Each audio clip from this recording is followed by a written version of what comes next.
Bonjour à tous et bienvenue dans cette vidéo qui traite de la conception et de la commande des robots à pattes, en particulier les robots quadrupèdes. L'objectif des robots mobiles, en particulier des robots à pattes, est la locomotion. Leurs effecteurs sont leurs pieds, en contact avec le sol pour générer le mouvement. L'enjeu est alors la transmission des efforts des actionneurs vers les effecteurs pour générer le déplacement du robot. Comme le présente la figure à droite, l'avantage premier des robots à pattes est leur versatilité. Ils peuvent explorer des terrains accidentés, ce que les robots à roues ne feront qu'avec difficulté. Cet avantage s'accompagne d'inconvénients. Ces robots sont nécessairement plus lents et les pattes génèrent une complexité de contrôle supplémentaire.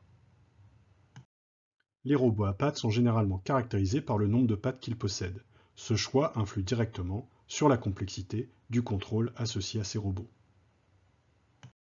Parlons à présent brièvement de la conception de tels robots. Le design des robots à pattes est directement inspiré de la nature. Les bipèdes s'appuient généralement sur l'observation de l'humain, les quadrupèdes sur les mammifères et les reptiles, et les robots hexapodes sur les insectes. Pour concevoir les pattes du robot, il est nécessaire de considérer un nombre de degrés de liberté suffisant pour positionner et éventuellement orienter la patte dans l'espace.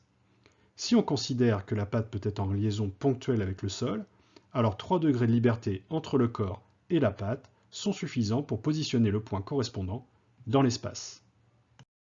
Par contre, si l'on cherche à générer un appui-plan avec le sol, il sera sans doute nécessaire d'ajouter 1 degré de liberté pour permettre d'orienter le pied vis-à-vis du sol.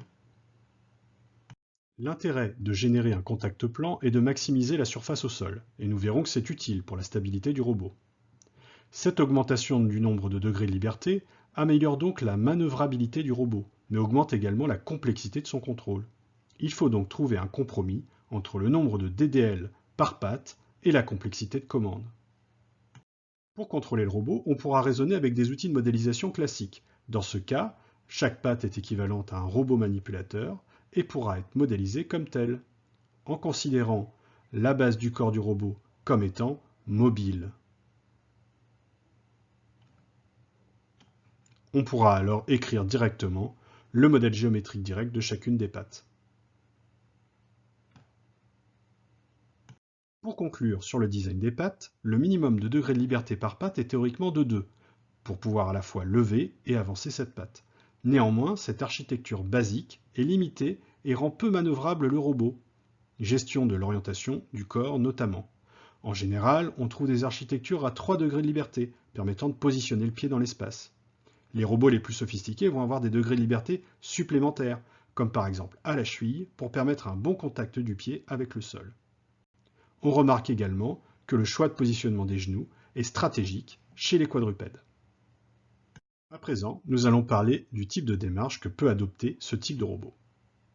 Les démarches des robots à pattes, au même titre que leur conception, sont inspirées la plupart du temps des démarches adoptées par les animaux ou les insectes. Ainsi, on peut les décrire comme des séquençages de pas synchronisés, avec une décomposition en phases. On distingue généralement les phases dites de support, patte au sol, des phases de transfert, patte en l'air. Les séquençages sont souvent issus d'observations et de mesures du mouvement, comme des kinogrammes. Les premiers kinogrammes connus ont été réalisés au XIXe siècle, notamment par Muybridge. Par exemple, l'observation des quadrupèdes a permis de déduire des grandes familles de démarches que l'on peut représenter sous la forme de séquences de contact sol-pied par patte. Ici, les pattes avant-droite, gauche, arrière-droite et gauche respectivement sont représentées. Walk et Amble sont des variantes de la marche, tandis que les 3 dernières allures sont des allures dynamiques que l'on retrouve chez le cheval, par exemple. De cette observation découlent 2 types de démarches principales. Tout d'abord, les démarches dites statiquement stables. Dans ce cas, à tout instant de la marche, la projection du centre de gravité au sol reste incluse dans le polygone de sustentation du robot, c'est-à-dire l'enveloppe convexe que forment ses effecteurs en face de support, voulant dire au sol. Par exemple, pour un robot bipède avec 2 pattes au sol, on aura un polygone de sustentation très réduit, dépendant directement de la taille des pieds, tandis que pour un robot à 4 pattes, cette zone sera plus étendue. Ensuite, les démarches dites dynamiquement stables. Dans ce cas, le robot va contrôler la trajectoire de son centre de gravité, qui peut potentiellement sortir du polygone de sustentation. Il est important de comprendre que les choix de conception vont influer sur le potentiel de stabilité du robot. Par exemple, la longueur des jambes du robot va influer directement sur la stabilité, car plus le corps sera haut, plus un changement d'inclinaison du corps fera sortir facilement le centre de gravité du polygone de sustentation. Par ailleurs, la largeur du corps va également influencer la stabilité. Un corps présentant un polygone plus large, donc une marge de stabilité plus grande. L'exemple ci-dessous est un quadrupède mal conçu. Le corps est étroit et les pattes sont démesurément hautes. Le choix des contacts au sol va également influer fortement sur la stabilité. En effet, dans ce premier exemple, on voit que le polygone est réduit à une petite zone étroite quand seules deux pattes sont au sol. Tandis que dans le deuxième exemple, une même configuration du robot mène à un polygone de sustentation plus large, donc une marge de stabilité plus grande. En résumé, des pattes plus larges entraînent une meilleure stabilité, mais nécessitent un meilleur contrôle et une manœuvrabilité supplémentaire pour pouvoir maîtriser l'orientation de ces pattes par rapport au sol. Comme nous le disions précédemment, une démarche dynamiquement stable est caractérisée par un contrôle de la trajectoire du centre de masse. Dans ce cas, la trajectoire est généralement générée hors ligne par un générateur de mouvement, et ensuite, le contrôle est stabilisé en ligne à l'aide d'une mesure de l'équilibre et un correcteur stabilisateur. Ce type de démarche nécessite donc une intelligence embarquée performante pour pouvoir être implémentée sur un robot.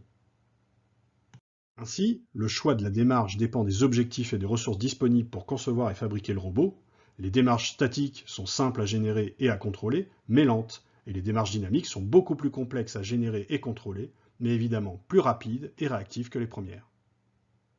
Voici un exemple de démarche quasi statique pour un quadrupède. Il s'agit du déplacement patte par patte.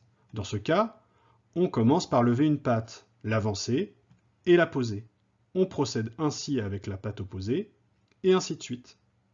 On finit, une fois toutes les pattes avancées, par changer la configuration de l'ensemble des pattes pour faire avancer le centre de masse du robot, et donc faire avancer le robot.